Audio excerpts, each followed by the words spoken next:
Drottningholm. Soon to start.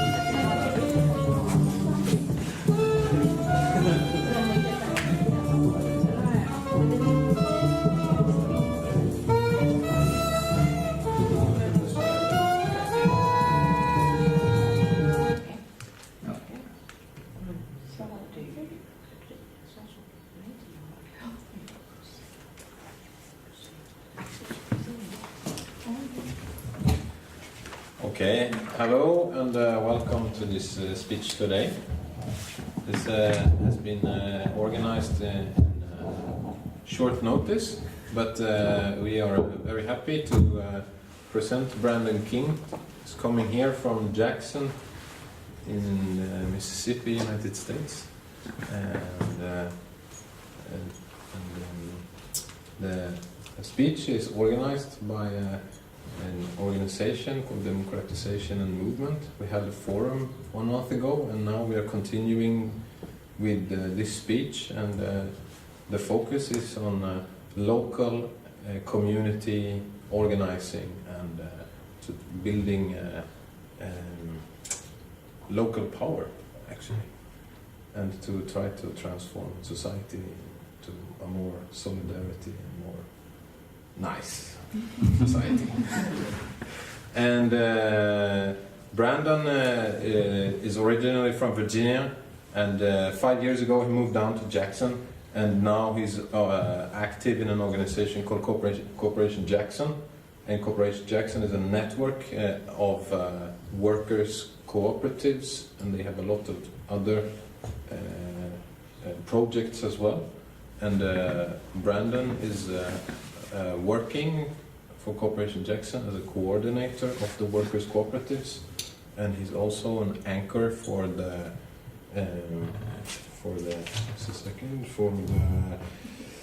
Freedom Farms Cooperative, and also resident DJ for the community space of Corporation Jackson. Yeah, I'm a farmer DJ. Cool, thank you. And very welcome here, and nice to have you here. Thank you, thank you. So I live in Jackson, Mississippi, and it's an honor to be here, to be able to talk with you and to be able to share with you about our movement and what we've been up to. Before I kind of talk about Corporation Jackson, I want to give you a context to Mississippi and a context to our struggle, because we're not building cooperatives just for the sake of having cooperatives. We're building cooperatives as a means for social transformation, and we see that we see cooperatives as a means by which we can begin to practice being democratic with each other and making decisions collectively. But what we're engaged in is Mississippi, and Jackson, Mississippi in particular, is it's like a progressive bubble between like a really reactionary white kind of Confederate state. You know, the city of Jackson is the capital. It's a majority black city, but it's surrounded by reactionary forces that want to take control over the city and to extract resources from the city and basically move in and kick everyone else out that have been living there. And so the video I'm going to show is it talks about a legislative session that happened 2 years ago in 2016, where the state government, they were trying to do everything in their power to take power out of the hands of the black working class that lives there. So I want to give you a context before I talk about the work.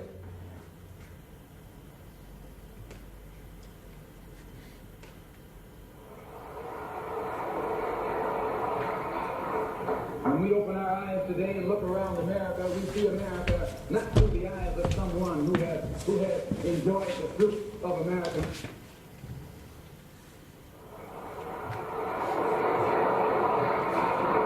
When we open our eyes today and look around America, we see America not through the eyes of someone who has enjoyed the fruits of Americanism.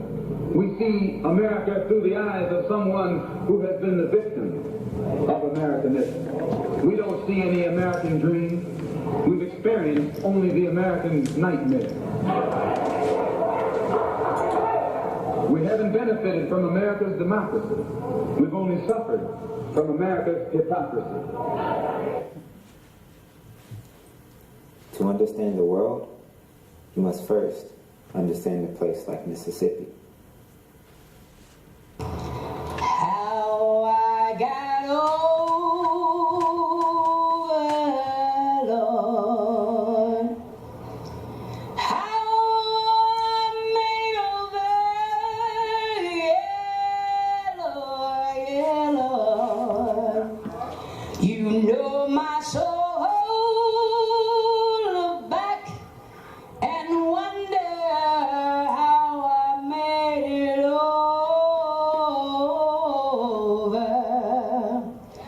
Soon as I can see Jesus,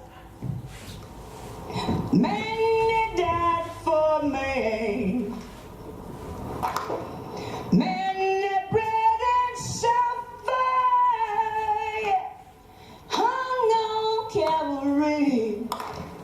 I want to thank him for how he brought me, and I want to thank God for how he taught me. Oh, thank my God how he kept me, and I want to thank him because he never left me.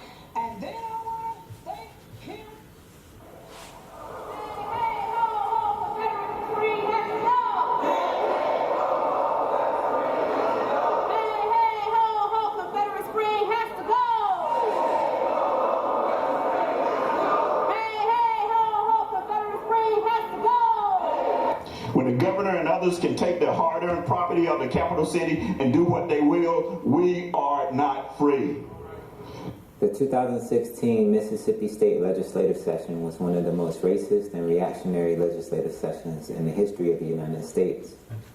Hundreds of bills targeting the fundamental rights of black people, immigrants, workers, religious minorities, and LGBTQI individuals, as well as measures to curb the development of cooperatives and to block climate change mitigating measures like expanding the use of solar energy, were introduced and adopted by the Republican supermajority that controls the state legislature.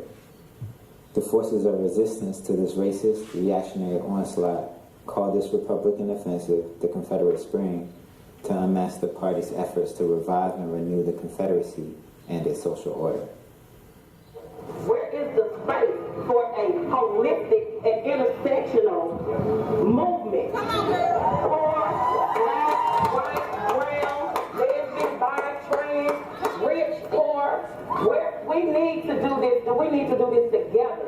We don't have money to bring people in. So when you hear about the flag, when you hear about housing, when you hear about HIV, because all of that's been criminalized. They were trying to criminalize people with HIV. They wanted them to register as sex offenders. We killed that bill. It's died. That's right. So it's a lot of other issues that going on. I say. Not right. Just for one issue. You all, we don't want hate in our state. We are not here to make white folks comfortable in our living room in our own house while they move us out. To hell with white folks' comfort. To hell with their interest. This is our city. We fight for it. This past February, following a dictate from the Jackson People's Assembly, the Malcolm X grassroots movement, Respect Our Black Dollars, and Cooperation Jackson launched the Coalition for Economic Justice to fight the Confederate Spring, particularly to fight several bills that were aimed at undermining and destroying black political power in the city of Jackson, which is the stronghold of progressive politics in the state. These bills included SB 2162, the Airport Takeover Bill, SB 2525, the Downtown Annexation Bill, SB 2306, the Racial Profiling Immigrant Targeting Bill, HB 1523, the LGBTQI Hate Bill, the initiatives to gut and pillage Jackson Public Schools with charters and privatization, the various water takeover initiatives, the Mississippi State flag, and Confederate Heritage Month, which was announced this past February during Black History Month. See, and today, when we see all of this stuff about taking over the airport, that is a racist act. It is a racist act because as long as you had white control of the city of Jackson, you never heard of any of that. But once we grew in population in terms of the black race, and now the state, who has the same kind of mentality as the other state representative whose name was Eugene Hurst that killed a black man in Amed County, Liberty, Mississippi, still exists right here. We have to understand that. As big as this is our city, this is our state, these are our streets, these are our buildings, so they circle up, everybody circle up. I need people to move. I'm not saying all so we move. I need people to move. Make a big circle. Make a big, take up the whole street. We have to understand, as we talk about this 25-25, right? It really reminds me of all these medicine commercials, right? Where I got restless leg syndrome, right? And it's killing me, it's been nagging me my whole life, and the drug promises to get rid of it. But the only consequence is I'll get it. Right? So there'll be no issue, right? There'll be no issue, right? And for me, I understand the money, and I understand, and I appreciate the research to find what I presume, right, is that we don't spend many dollars in Jackson, right? That's why I said all the dollars that are made between 9 and 5 are out by 6, right, including us. We spend more money out of our city than any city. Yeah, absolutely, absolutely, and I believe that that's by design, right? It's by design, right? It's by driving out things like infrastructure contracts that will pay the people of Jackson, right? Because our theory is if you pay the people of Jackson, right, then many of the things that you want to see built, right, the issues with the roads, well, you'll have a tax base to get that money from it. So you don't have to ask the state for money that you already have when you've made a design of. And so what they're trying to do, in my opinion, is eliminate the possibility of someone who has a vision to pay the people of Jackson, right? So that they can then make those decisions of who will get paid in your city, right? And so it will never be an option. It will never be an option for us to collectively decide to build our city for us, right? That's my view of it. That's my view. Two core things were at the heart of this legislative session. One, how to maintain the established order of class, racial, religious, patriarchal, and heterosexual domination. And two, how to resolve the deepening economic and ecological crisis. As the structures of domination are eroding and the structural nature of the economic and ecological crisis deepens in Mississippi and throughout the country, it is becoming clearer and clearer that the liberal consensus that historically dulls and contains the social contradictions that are at the heart of the United States settler colonial project cannot hold. This leads to the promotion of pseudo-fascist politics at one extreme and a variant of social democracy on the other. The woman who actually said this quote, Sister Asada Shakur, who is now a political prisoner in exile in Cuba right now, and the brother who helped her escape, Matula Shakur, is actually being held right now in prison and not being released. So in honor of our ancestors and the people who brought us here, I need to see some more black faces and brown folks in my view. Can I get y'all to come a little bit closer? I see it! Can't y'all? Because we know all of these things impact black folks, trans folks, queer folks, working class people, and our black folks are getting it at every corner. And so let's do this with some dignity and honor the folks who have labored, who have come before us. Baba Chokwe Lumumba. We come in. Spirit of Fannie Lou Hamer. Let's do this. It is our duty to fight for our freedom. It is our duty to fight for our freedom. It is our duty to win. It is our duty to win. We must love each other.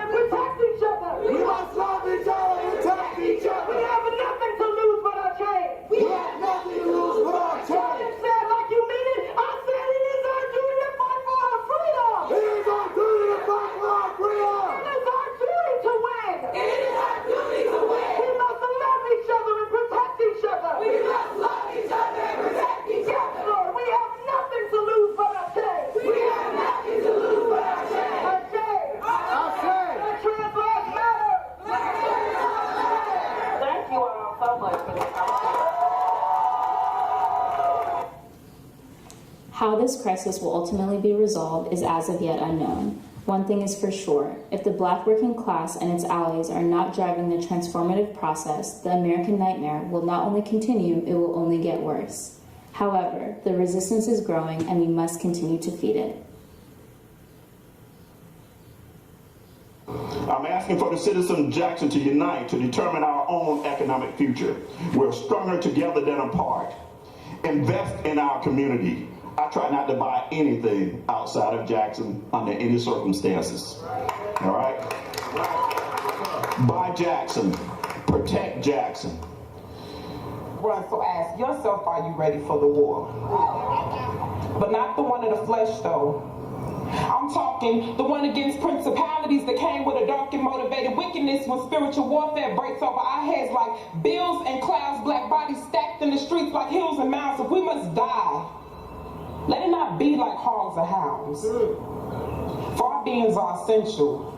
Beauty that came from a holy lamb, so when light attracts light, see we be a holy man, waging war on behalf of Trayvon, Mike Brown, Jonathan Sanders, and Sandra Bland. All unarmed but equally black, so next time you hear that clap, go ahead and assume that we're strapped. For a nation has arise that will shoot back. I said a nation has arise that will shoot back. I said a nation has arise that will shoot back. Are you ready for the war? For this is the new Black initiative. Peace.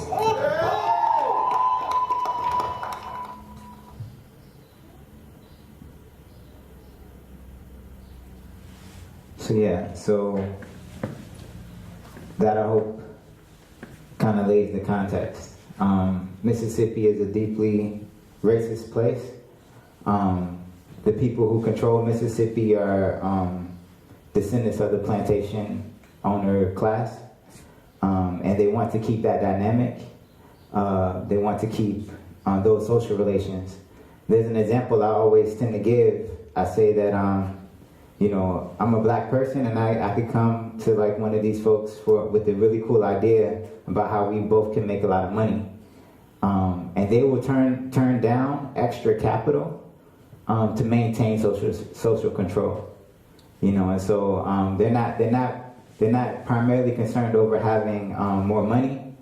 The main thing that they're concerned about is social domination and having control over black people. That's the environment that we're living in, and one of the things that I'm a part of and what I'm trying to do is try to figure out a way that we, as black people in Mississippi, black people in the country, black people in the diaspora, how can we be self-determined? How can we gain control over our lives and have control over our own destiny? And being in control over our own economic situation puts us in a better place to be able to do that.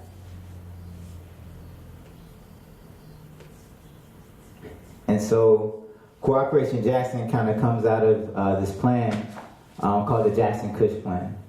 The Jackson Kush Plan, it came from a study group from these people from this group called the New African People's Organization and the Malcolm X Grassroots Movement.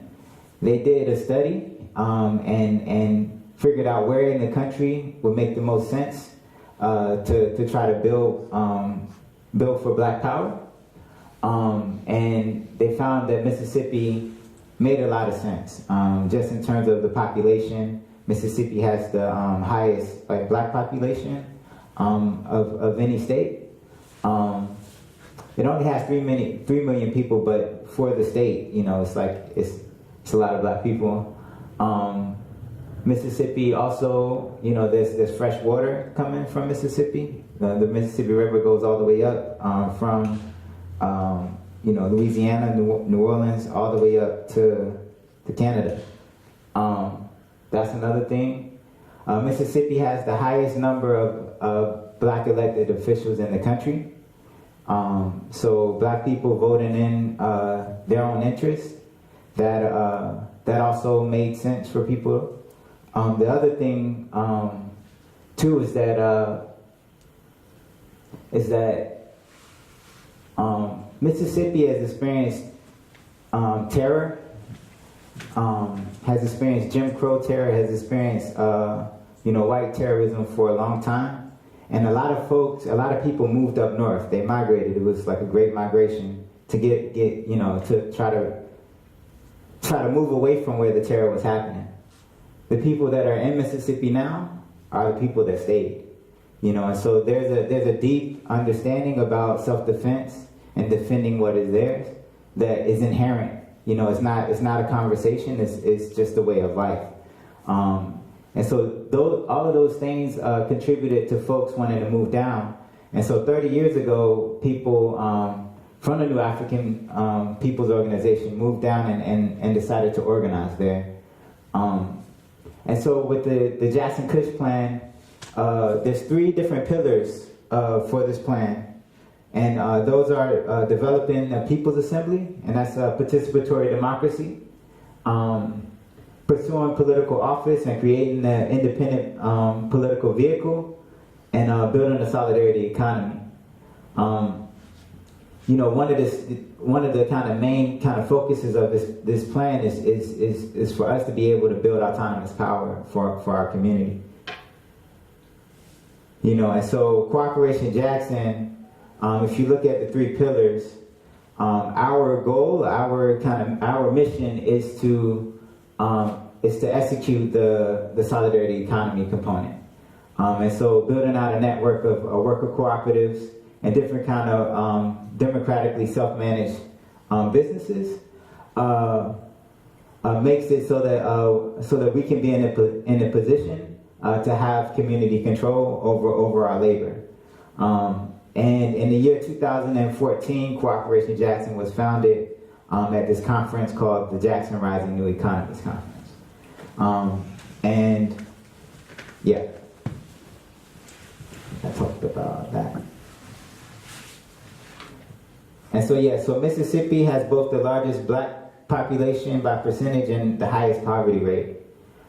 Mississippi also has some of the worst health disparities in the country.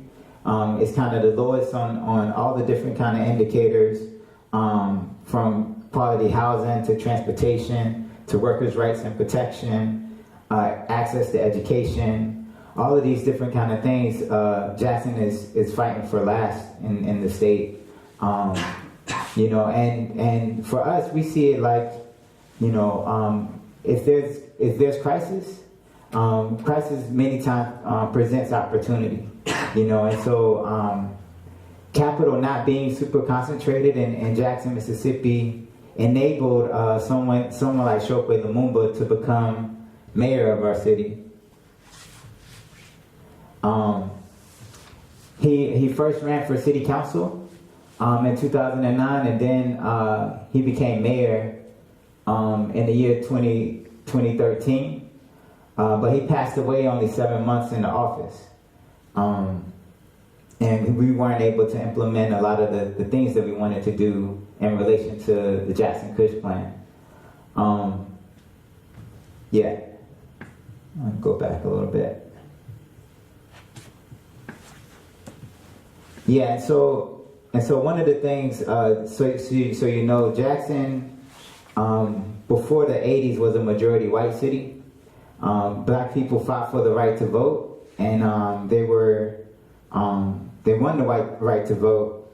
And what would happen during elections, it would be like 4 or 5 different black candidates, and they would have one white candidate, and the black candidates would kind of split up the black vote, and the white candidate would end up winning all the time. And so something that folks ended up doing is forming this black political convention, and at this convention, instead of like just going straight to vote, they got all the black candidates to come together, and the people then decided like who would be that one candidate that would go against the white candidate. And so in 1997 is when Jackson elected his first black mayor. A lot of us are like, we were alive in 97, and so America is still having like its first, like in Mississippi is like having its first, so first black mayor in 97, and that was like kind of the groundwork, the basis for like people's assemblies. You know, like how can we, as a community, make decisions collectively, and also build power for our community and build power for ourselves. And so that's what ended up happening. And Baba Shokwe Lumumba became the 3rd mayor of the city. His son is the 5th black mayor of the city. His son is currently the mayor of the city of Jackson. And so, okay. And is he part of the movement, or is he? Yeah, and so disconnected from it. I just. Yeah, I mean, and so we're in a situation now where we're trying to go. I feel like in the Jackson Kush plan is in contention. Some of the people who were part of founding the plan have different ideas about which way forward. And some of the policies and some of the things that have been implementing actually remind me a lot of what's happening in Greece when there's a progressive administration that is administering the privatization, is administering the austerity. And the thing is, you know, he inherited an office that was, you know, the city was broke, it didn't have any money, the state was broke, it doesn't have any money. Because the state is like a Tea Party state, it's like, and the governor is homies, is friends with Donald Trump. They don't want taxes, you know, and so and the city of Jackson has to ask permission from the state in order to raise taxes, you know, and so it's like your hands are tied, but you have, you know, and you know, for me, I think it's really. We shouldn't go into office trying to manage the contradictions of capital. I feel like that's a losing battle. I feel like what is possible though is for someone to be the bully on the pulpit, for someone to be able to tell the community, hey, the Chamber of Commerce, they're trying to take our money. Hey, you know, the state is trying to regionalize the water. Us as a community, how can we collectively deal with that? How can we figure that out? I don't have the answer personally, but maybe we collectively can figure something out. That's what I'm hoping that can happen. And they've been doing people's assemblies, which also kind of I feel like is it's in contention because I feel like people's assemblies are actually a body that should be separate from the state to be able to build dual power, to be able to contest the state.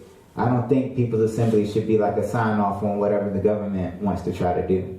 And so, I mean, I think what is happening is also healthy because before, we didn't have a mayor that was even thinking about opening up processes to people.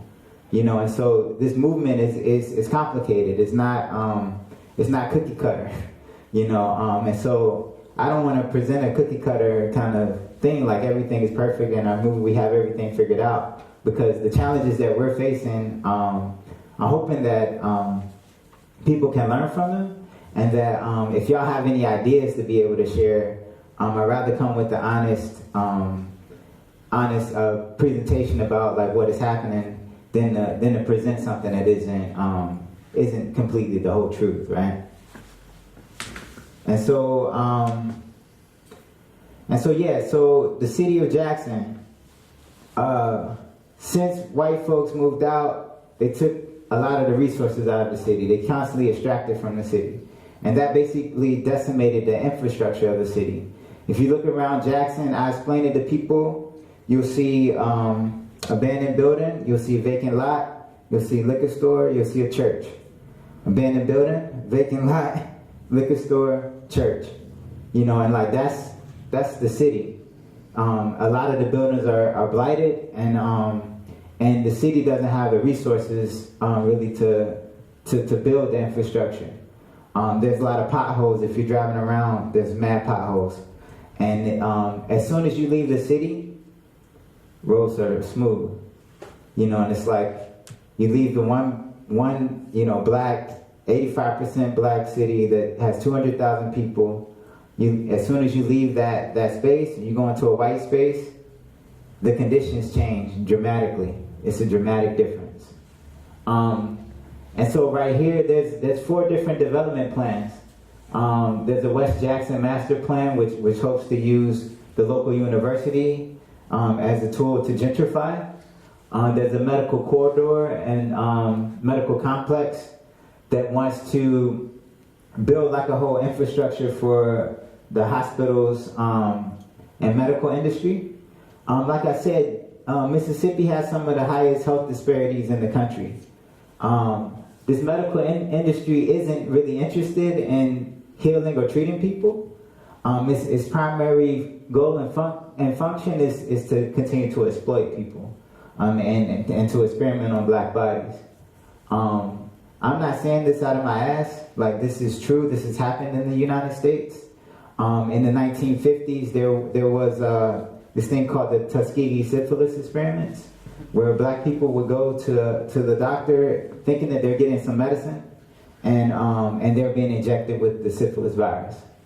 You know, and so for me, for us to have this movement, we know that history is a continuum, and we have to realize that the things from the past aren't just in the past, you know, and we have to be aware of all of the different threats that are coming our way. I'll explain the other gentrification kind of development plans when I'm talking about these. And so so the medical corridor, I talked about that. The water takeover initiative, so they want to regionalize the water system. Jackson, like, one of the ways that the city is able to make money, one of the primary ways the city is able to make money is because the city of Jackson provides water for the entire region. You know, and they want to regionalize that so that it takes control out of black people's hands. Another thing is public school takeover initiative. Actually, we should just update that. The schools have been taken over. They've been privatized by Kellogg Foundation, and so it's like charter schools now. And the reason that happens is because a lot of the wealthy white folks, they don't send their kids to public schools. They go to private schools anyway. You know, they go to charter schools anyway. So they don't want it. They don't want their tax dollars going to educate black kids, right? And so that's happening. The Capitol Complex Zone and Capitol Street Corridor.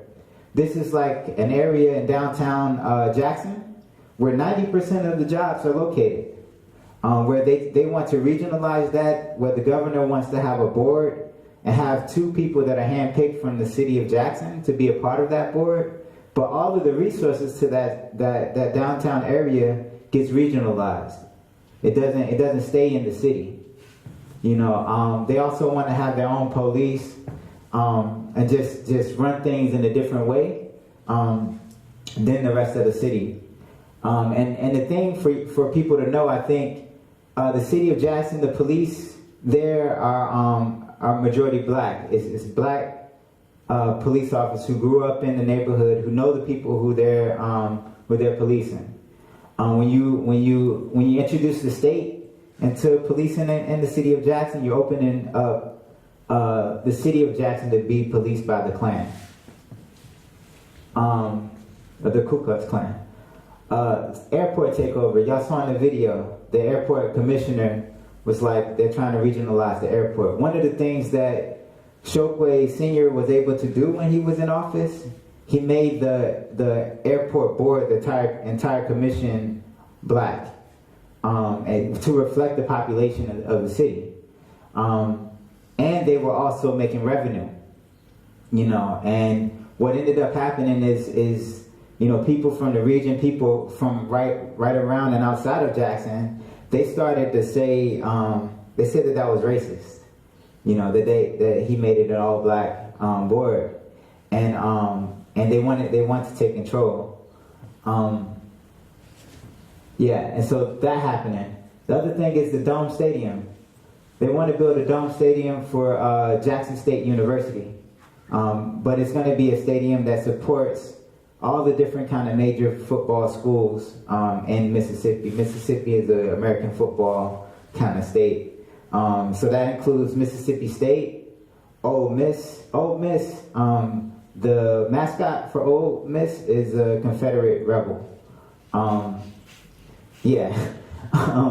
They want to tear down this black, like, working class neighborhood called Battlefield Park. It's right next door to like an actual park. They're gonna leave the park because the park is actually a Confederate monument of a Confederate victory. But they're gonna wipe out the neighborhood, move this dome stadium in, and they actually want to build a tunnel leading from downtown to the stadium, so that the white people that are coming to the stadium don't have to interact with the local black community. It's bizarre, right? It's like you're living in a bizarre world. The One Lake plan. So this is a plan. I don't know if you've seen in like Louisiana and some places in the bayou. There's like casinos all along the river, and they want to make casinos all along the river for this one lake. The Army Corps of Engineers has said that this is not a good idea, that it would decimate the ecosystem and infrastructure of that area. What Governor Phil Bryant does, he's really good friends with Donald Trump. He calls him up and says, I really want to build this one lake. President Trump is like, go ahead. And so there's been a fight, for us to not make that lake a reality.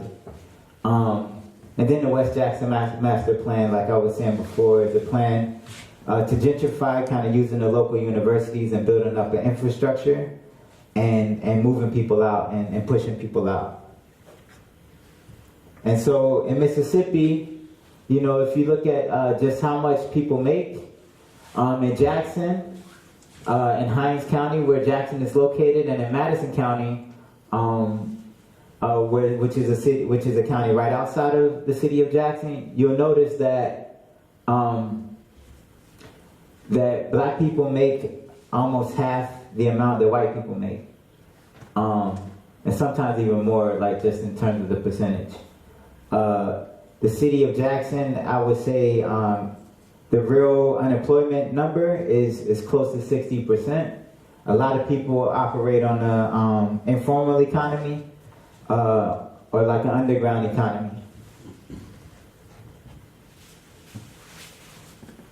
And so for us, it's like, how can we address these systemic and structural problems?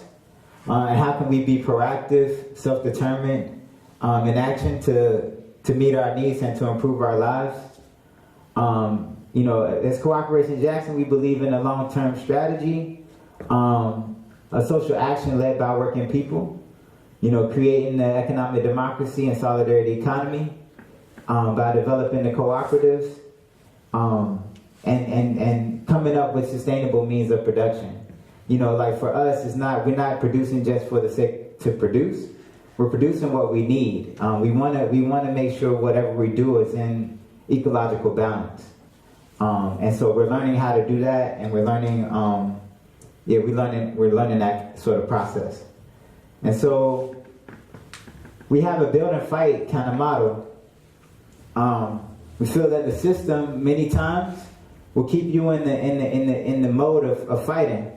They'll put a lot of fires in front of you and say, like, you need to put out these fires, and you can spend all your time putting out fires and not have anything built for your community, right?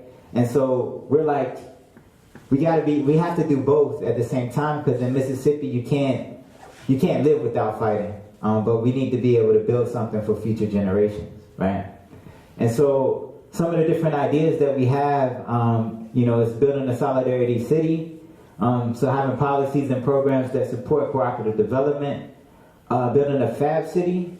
I'm not sure if y'all familiar with like fab labs or digital fabrication. It's using 3D technology like laser cut printers, milling machines, like 40 different kind of machines that if you put them together, you can make almost anything.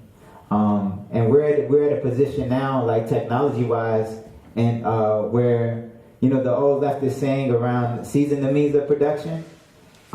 Yes, we need to still do that, and at the same time, we're in a position where we can create the means of production ourselves. using the resources that exist within our community. And we have people who are a part of a cooperative who are learning how to do community production, who are learning how to use these machines to be able to teach people in our community how to do it as well. Human rights cities, so policies and programs that promote full implementation of human rights and democracy. For us, the U.S. Constitution isn't enough. The U.S. Constitution still has me and like my ancestors as 3/5 of a human being in it. When we're talking about being fully human, we mean human rights. And so that's another thing.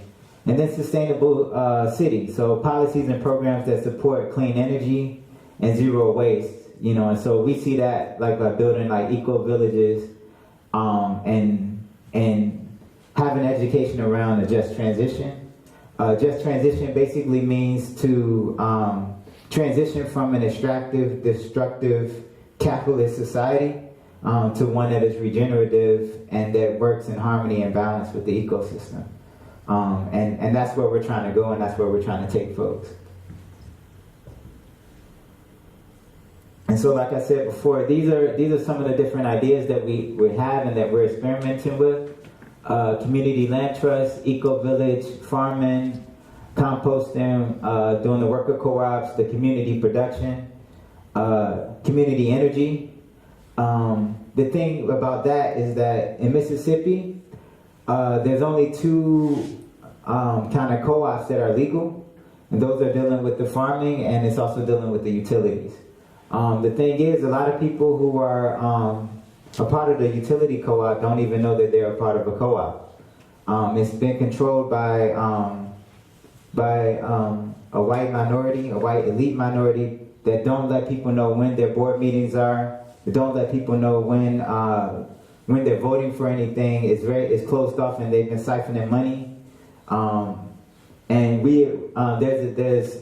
there's people who are pushing for energy democracy, so they can open up that process, and so that people from our community can be engaged and involved in that. Just transition policy, community council. So for me, I look at that as like community control. Having people from our neighborhood being able to decide what happens when there's conflict, and not always having the state or the police mediate our differences, right? And then time banking and using alternative currency. If we use alternative currency, then the U.S. markets, whatever the U.S. is doing outside or inside of the U.S., won't affect us so much, because we build up a local currency that we're using with each other, and that we determine what the exchange value is to be able to survive whatever ups and downs that the U.S. economy does. And with Trump being in office, it's very, very unpredictable. And so, like I said before, we have a community land trust. The community land trust is where all of our property kind of sits on. Right now, Cooperation Jackson, we have 44 parcels of land in the city. They're not all contiguous. They're not all like in the same space, like all connected to each other, but they're in the same neighborhood. And so the first phase of this eco-village thing that we're doing is building our urban farm, because if we have seed, if we have land, then we can grow food. The next phase that we want to try to do is to build the cooperative housing, but that requires a lot of capital for us to be able to build the structures to be able to do that. But we want people to be able to have access to the food from the farming, want people to be able to start doing collective composting, have access to solar energy, and to be able to work collectively, and for the community land trust aspect is to be able to take the land and the housing off the market, and have it be something where the community is a part of a board that decides what happens to the land. And like in the U.S., you could sign a lease for 99 years saying that the land won't be sold. and that this is a way to help to mitigate against gentrification.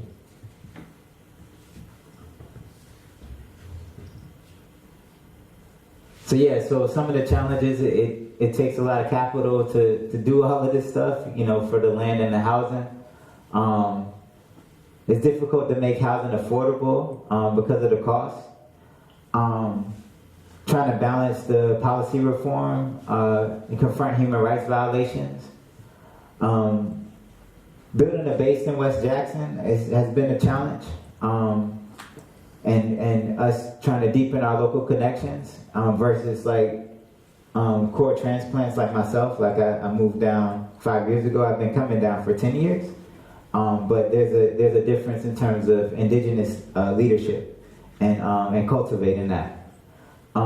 Increase international solidarity. You know, that's one reason why I'm here, to be able to share what's happening in Jackson, and also to learn from different struggles that y'all are engaged in. I heard about what's been happening with the space, and how the space didn't just come from someone giving it to y'all. That the space was something that has been fought for, and if people are going to keep it, then you're going to continue to have to fight. You know, I guess another challenge is you know, being able to tell our own stories, and having ongoing training and technical assistance at our unsuccessful attempts, like the Eco Village, like we're getting there. Being democratic and making decisions like on consensus is hard. Conflict resolution, trying to do things in a way that isn't punitive, like having a restorative and transformative justice kind of models and ways of doing things. Learning how to do all of that is hard. And then the ongoing co-op development. You know, because for me, like I come from an activist kind of background. And so, you know, my building muscles aren't as strong as my activist muscles. Like, I know how to fight, you know, but the whole, like, co-ops and building and farming, like, all of that stuff is very new. And so it's like, how do we develop those muscles collectively? Because these are the things that we're going to need if we're going to survive kind of these ongoing crises. And so I'll show you this stuff in pictures. It's been a lot of words. Okay, so right here, this was a Black Power conference that we had, I think it was 2 years ago. And in the middle, that's a guy named Chucho. This guy right here. He is he's like a diplomat from Venezuela. He's based in New Orleans, but he has been sharing with us just a lot in terms of the Bolivarian process. They're outside of the government, but they have a lot of ideas just in terms of like what Black people have been doing in terms of being self-organized and how they've been dealing with you know, the oil prices being lower, and making it hard for the people of Venezuela to survive because of that. And we've been having alliances just in terms of farming and learning about Treque system, which is kind of like your flea market or like open market, but it's like without money. It's like exchanging goods based upon like what people decide the exchange value would be. Okay, and so our center used to be a daycare center, and we converted it into a center for economic development, economic democracy, and sustainable development. Right here, this picture was only taken a couple days ago. This was at a convergence or conference that we had about eco-socialism. And people from Venezuela, they came to teach about the Treque system and to teach about just sustainable kind of practices and like how we can implement that kind of stuff in our city. Like I said before, it was a daycare center. So in the back of the daycare center, they had a park, and this was like the park. And so we converted it into a farm. and this is Freedom Farms Urban Farming Cooperative. Yeah, I never farmed really in my life, and so like growing food is something that is new. But I feel like it's something that hearing from a lot of the old school OGs that were in the civil rights movement, they're like, if you can't grow your own food, you can't be free. And so us being able to figure out what sorts of things that we need to do in order to sustain ourselves, but also practicing that, not just saying that we need to farm. It's like, no, actually go out there and farm. Those are different kinds of things that we've been engaged in. And, for us, we know that the U.S. markets, like food is like hella subsidized. And so it's very hard for farmers to survive because the food cost is so low. We believe in agroecology and afroecology, taken from people from La Via Campesina, like the peasant movement, in that people should have food regardless of what the markets say or what the markets decide. And we're in the process of making sure that our community has, fresh, naturally grown, like organic, if you want to call that food, for our folks to have access to that. And so that's like, this is some of the work of us transforming the farm. That's some of the cabbages that we had. We had to clear the land, and remediate the soil to get things ready. And then we have a catering and cafe cooperative. They've been doing the catering for the past 2 years. They just recently got the licenses to start the cafe out of our space. I'm not sure if y'all had to do all of that for this space, but yeah, we have like an industrial sized kitchen, and groups that come in are able to use them as a catering service. And the food that we grow actually helps to service the catering cafe. And then we have the Green Team Composting and Landscaping Co-op. And so what they do is, they cut grass in the neighborhood. They cut grass like on the parcels of land that we have. And they take the trimmings from that and make that into compost. And the compost goes back to the farm. So us creating a circular system where the co-ops are supportive of each other, interdependent and interconnected. That's something that we're engaged in. So this is just like us trying to clear some of the blighted land, and use that, and eventually that will end up compost. And then, like I said before about community production, that's Jassy and Amalia. Back last, was it 2 winters ago, fall ago, they went to Detroit, to the first black-owned Fab Lab in the country, and learned about digital fabrication and the 3D printing, all that technology, to be able to share with our folks back in Jackson. And this space right here sits right across the street from our center, and this space will be the Center for Community Production. We're hoping that the center will be able to produce aquaponics and hydroponic systems for our farm, be able to make furniture or silverware or things like that for the cafe. Like be able to make value-added things that could make our jobs a bit easier doing the co-ops, but also for people who just come up with different ideas and want to produce as a community and do it in a cooperative way. That would be the space for people to do that. And so those are the different co-ops. And I think the last thing I want to share is just we have solar energy on our roof. It accounts for 60% of the energy that we use in the center. And we're hoping to get solar for all of our property. So that's my presentation. I'm down and open for questions. Thank y'all for having me, and thank y'all for listening.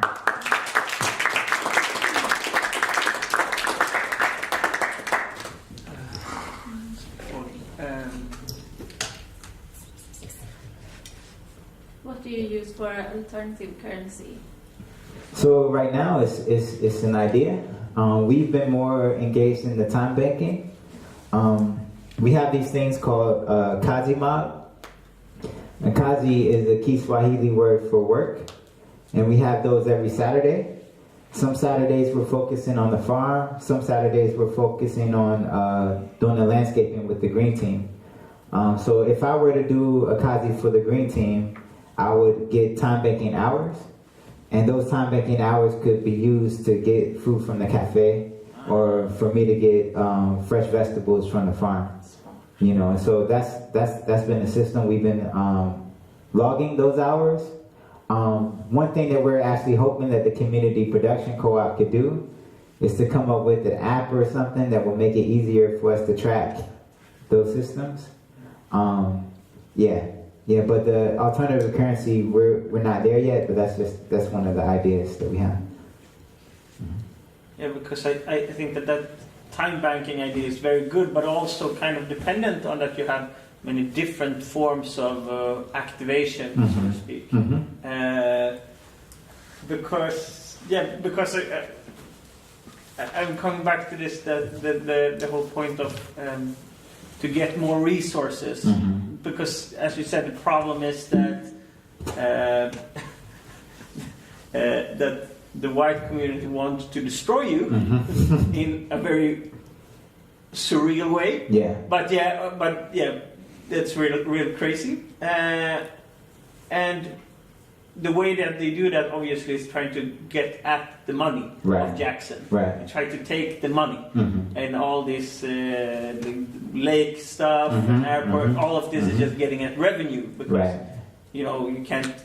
Well, it makes it hard to move, of course, you can just shoot you, but it's not as nice to do these days. So they go after the money. So I think that's why I find this community production cooperative very interesting, because I mean you need money to do all the stuff that you need to do, and that is exactly what they're going to attack in every possible way. Yeah, I mean, and so you're saying that, I mean, because one of the things that we're thinking about, like, the community production may be our moneymaker. For us, we see it that, you know, the money that they make could actually help to subsidize for the farmers. You know, because we know we're not going to make money farming, but we still need to live. You know, and so it's like based upon need, you know. So the whole theory around the cooperatives being interdependent and working based upon need and not just based on profit, like a profit-driven model, that's kind of what we're looking at. How can we be in harmony with each other? Yeah, because if you can get that system working, you will insulate yourself somewhat from outside. From the methods they can get at you. Yeah, I agree.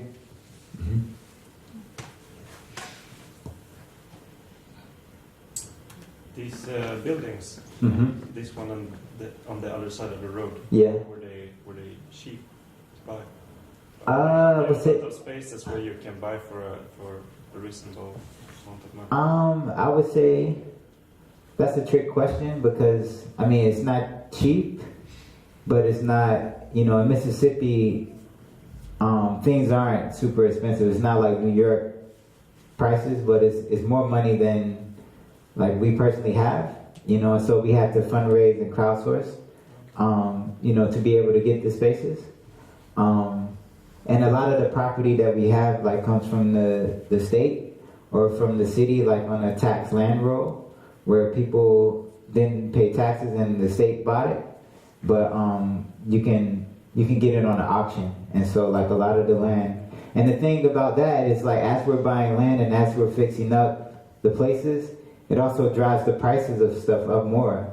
You know, it's like because of speculation and the markets. And it's like we don't want to be a gentrifying force, and at the same time we're a gentrifying force, and us trying to, you know, build something that's sustainable. It's a contradiction. Yeah.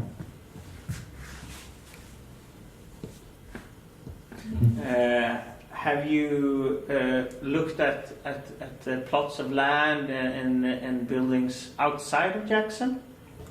Yeah. I mean, so the Jackson Kush Plan, it's like 16 contiguous states that are majority black that follow along the Mississippi River. And the city of Jackson is like in the middle of that. You know, when we're thinking about building black power, we know that we need to have an urban-rural connection. We haven't bought land outside of the state as of yet, but we hope to have a connection to different communities and to farmers in different parts of Mississippi. And to, you know, so that we can be, so that we can be stronger. I think, you know, to be a member of Cooperation Jackson, you just have to live in the city of Mississippi. And so, like, we want Cooperation Jackson to be all over Mississippi. Mm-hmm. How many the population there? How many what? The population. Oh, the city of Jackson is 200,000 people. 200,000. Yeah, and it's 85% African American.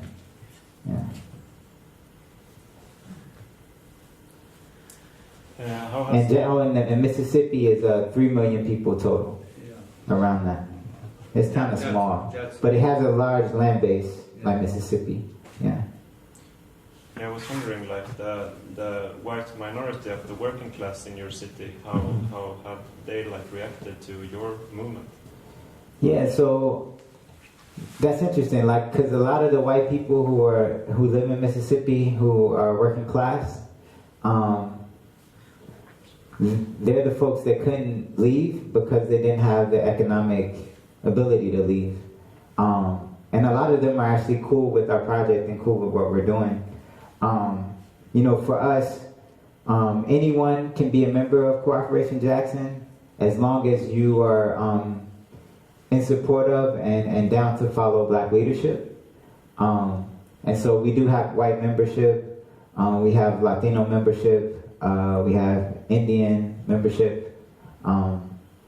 It's multiracial, it's multi-genders, it's multi-sexual orientation. And that's something that's different with black-led, like explicitly black-led, like kind of black nationalist organizations. In that, like a lot of groups are homophobic, you know, and like don't allow space for black people who show up in different ways, who have different sexual orientation or are non-binary or things like that. And we're a space that's open for all African people.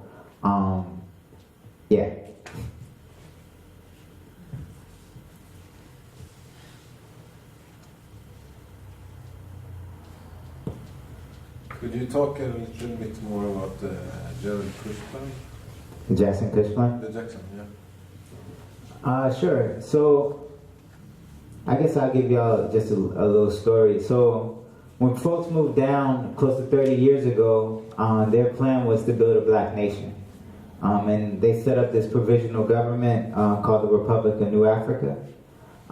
This provisional government still exists, and they still have meetings.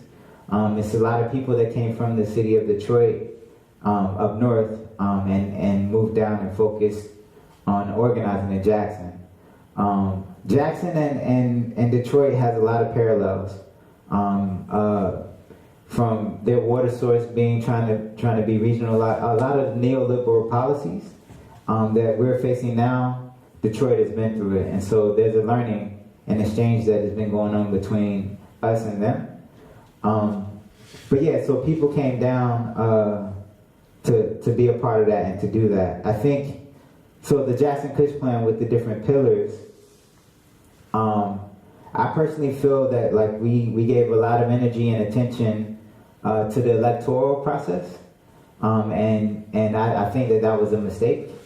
I feel like we should have focused more on the people's assemblies and building out people's people-centered decision-making processes. I also believe that instead of running as a Democrat, we should have ran our own political party. Because running as a Democrat, you're running as a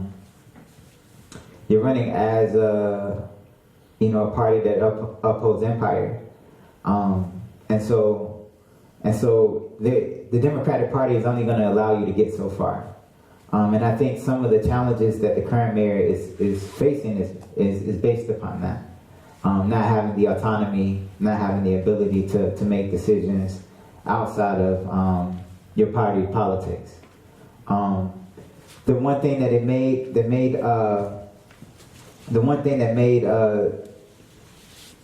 that decision, like running as a Democrat, easier, like, it's because black people in Mississippi are already Democrats, and so it was like an easy sort of like, we can do this because this is where black people are already at, so let's use this form. But I personally believe that was a mistake. And then so the economic democracy piece of Cooperation Jackson, for me that's I think we're not in a position right now to be able to give everyone co-op jobs. And I think that the city of Jackson already, the people operate on an informal like a solidarity economy anyway, because folks don't have a lot. So it's always constant trading. You trade your skills. A lot of people are carpenters or know how to do plumbing, know how to do bricklaying, know how to cook, know how to grow their own food, do childcare, do like home care providers for the elderly. And they've been doing it without money, but doing it with just exchange. But the thing about it, it's been on a familial kind of level. It's been like, I know you, or you're my cousin, or you're my friend. And what we're hoping to do with Cooperation Jackson is to formalize those relationships and have people engage in solidarity economy on a broader scale. And we hope that doing the Trekkie system, doing these swap meets where people come and exchange goods, can be a part of that process. I think, we held these things last summer called Reggae Days, where we would play reggae music on a Saturday. We would cook out, like have food on the grill, have a space jump and like face painting for the kids, and it'd be open to the community. What I'm hoping that will happen this summer is that we'll have that plus the Trekkie system, and so people engaging in solidarity economy, but also learning about our cooperatives, and if they want to be a part, then they can get down with that too. But our thing is like, what things can we do to put our people in a better position to be able to survive? And because we know that the threats are real, and we know that they want to take the city. And so we want to be able to be real with our people and to let them know what threats are coming. But also we want to be real with ourselves and with our community and how can we prepare for these threats. I was thinking about like media strategies, how things work with like the mainstream media and such, and what are your alternatives for communication with a lot of people? How do you manage that? Yeah, I don't know where they went. So we have newsletters, like monthly newsletters that go out to the community. We also have them up on our website. We, have all the different kind of things that I think people nowadays use, like Facebook and Instagram. The young people, they use the Snapchat. I don't use the Snapchat, but we have a Snapchat page, a Twitter account. And I think for us, and so that the film that you saw is a part of a project with Deep Dish TV, where we were trying to figure out a way to tell our own story, and to be able to share that with a lot of people. And so even you saw like the person who had the camera was also yelling. It's like they're part of the movement too. And so our folks are learning how to use the cameras, learning how to use Final Cut Pro, learning how to produce our own media to be able to put that out. In terms of strategy, I think for me, I think is just having more clarity and being able to present clearly like what we do and what we have done, but also where we're trying to go, and using all the different kind of social media tools as a means to be able to get our story and our message out there.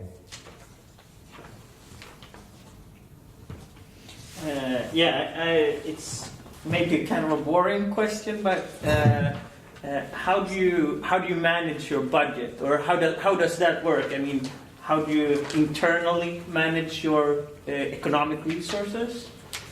Yeah, so we have a board.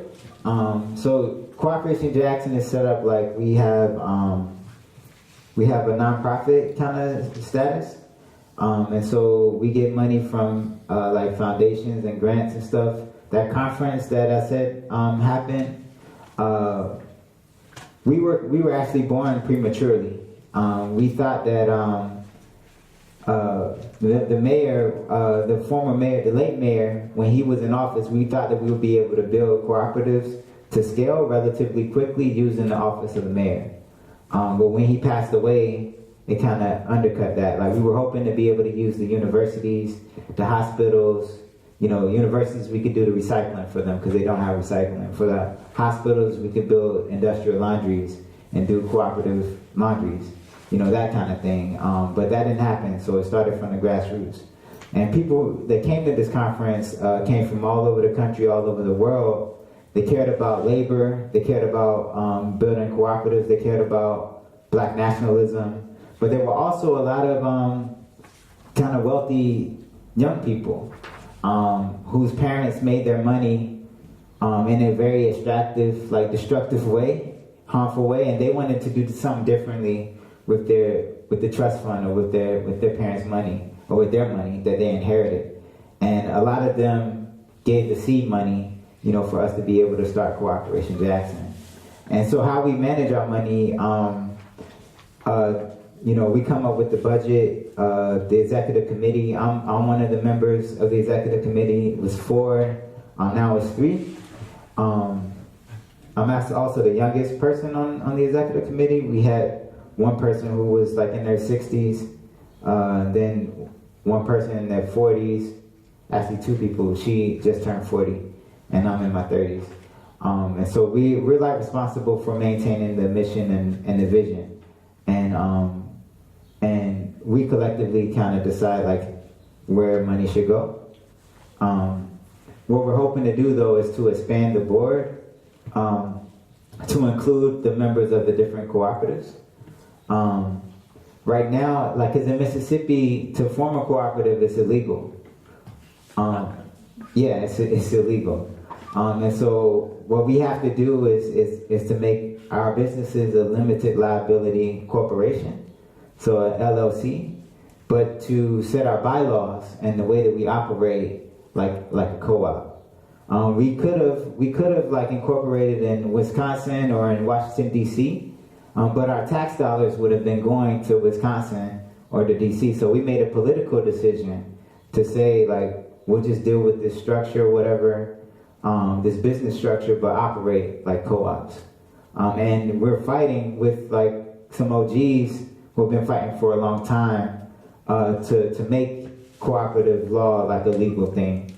And every time it kind of goes up for a vote, it gets shot down like at the last minute. But we're still fighting and hoping that we can get it pushed through.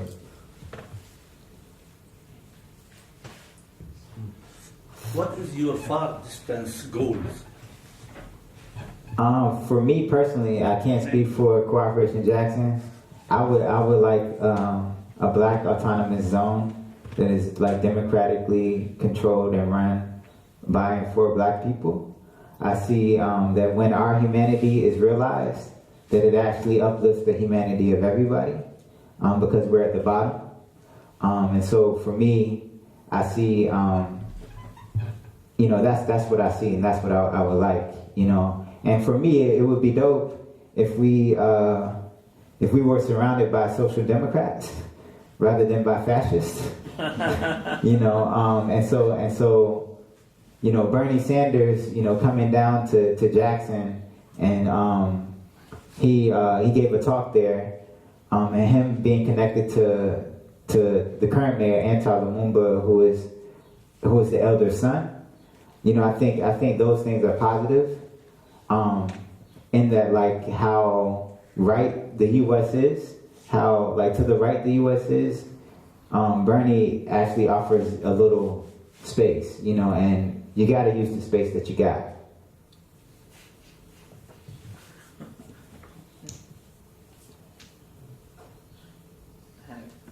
I have many questions. That's cool. It's cool.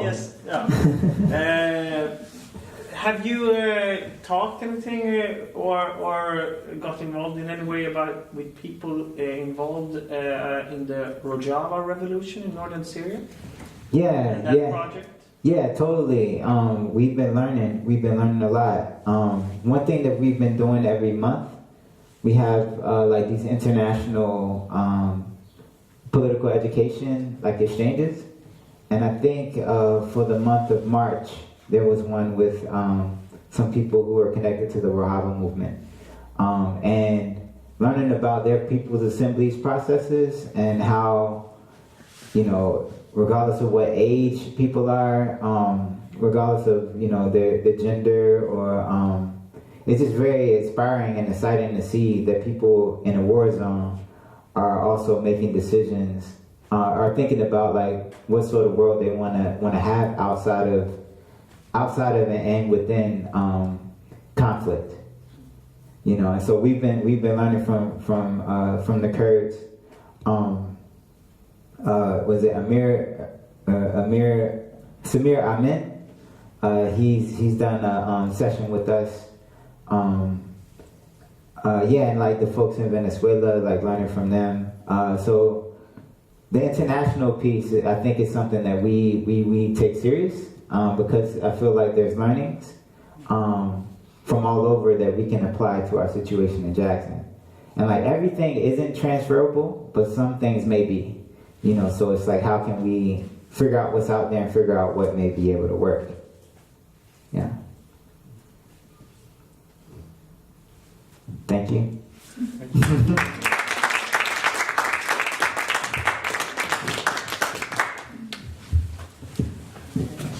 Yep. Thank you very much, Brandon, for coming here to speak, and thank you very much for attending this speech.